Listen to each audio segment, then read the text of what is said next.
अब हम ये बोलना चाह रहे हैं कि जनगण मन जब आप पढ़ते हैं तो जनगण मन में क्या दिखता है कि ये देश दिखता है और देश की जनता दिखती है। जब आप वंदे मातरम पढ़ते हैं तो वो तो एक भगवान और देवी के बारे में पूजा की बात है उसमें। अब उन मुजाहिदीन आज़ादी को क्या बोलेंगे जिन्होंने इस देश के लिए कुर्बानी दी, चाहे वो मौलाना महमूदुल हसन हो, हुसैन अहमद मदनी हो, मौलाना अबुल कलाम आज़ाद हो, मौलाना काफ़ी हो। ये तो देश को आज़ाद कराने के लिए किया था। यहाँ पर आप देश को इस तरह से पेश कर रहे हैं। और जनगण मन जो लिखा गया था वो तो जनता के लिए लिखा गया था। और मैं कह रहा हूँ कि 1950 में राजेंद्र प्रसाद ने बहुत बड़ी गलती की। बगैर रेजोल्यूशन के उन्होंने कह दिया कि नेशनल सॉन्ग है, जबकि रेजोल्यूशन लेना चाहिए था उनको।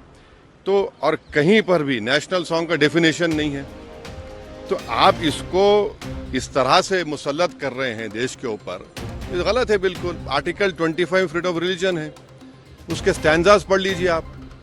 मैं एक मुसलमान हूँ, मैं सिवाय अल्लाह के किसी की इबादत नहीं करता हूँ। अगर मैं किसी की बात करूँगा तो मुसलमान कहाँ रहूँगा? तो आप तो आर्टिकल 25 का, 26 का, 29 का ग्रेव वायलेशन कर रहे हैं। और ये बता दीजिए, ये संघी आरएसएस के लोग कभी वंदे मातरम पढ़े? ये लोग कहाँ पढ़े बताइए? माफीनामे लिख रहे थे। और हिंदू महासभा और मुस्लिम लीग तो फौज जमा कर रहे थे अंग्रेजों को देने के लिए। आपने कभी जिंदगी में पढ़ा ही नहीं।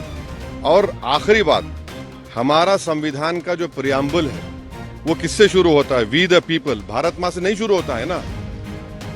कहाँ शुरू होता है? तो आप तो ये तो बिल्कुल ही संविधान के खिलाफ, उन मुजाहिदीन आज़ादी के खिलाफ।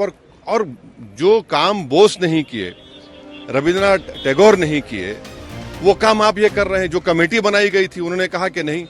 तो ये सब मकसद एक ही है कि इस देश को एक हिंदू थियोक्रेटिक कंट्री बनाया जाए। हम इसकी मजम्मत करते हैं, कंडेम करते हैं। और बीजू इमानुएल का जजमेंट आज भी रेलेवेंट है और कल भी रेलेवेंट रहेगा।